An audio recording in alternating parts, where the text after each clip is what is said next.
आज आपण मराठीची एक वर्कशीट सोडवणार आहोत इयत्ता 3साठी। तर बघा, प्रश्न पहिला काय आहे, गोलातील अक्षर जोडून नवीन शब्द तयार करा। मग आता गोलात कुठलं अक्षर दिले ते बघूयात आधी।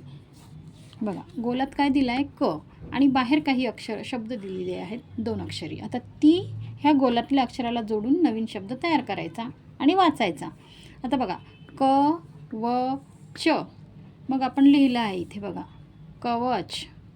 त्यानंतर कुठला शब्द तयार होतोय, क ड क, बघा कडक।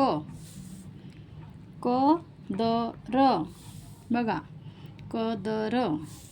नंतर आहे क ढ ई, बघा कढई।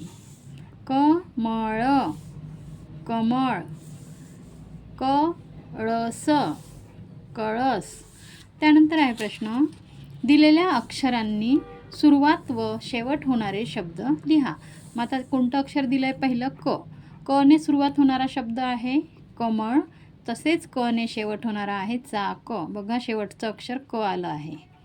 नंतरचा आहे अक्षर ध, ध ने सुरू होणारा धन, मध।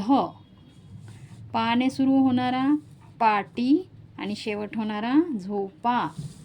य ने सुरू होणारा शब्द आहे यश आणि शेवट होणारा आहे गाय।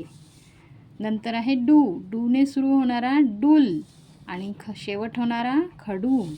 नंतर आहे जू, जुने काजू। नंतर आहे शे, शेत 200।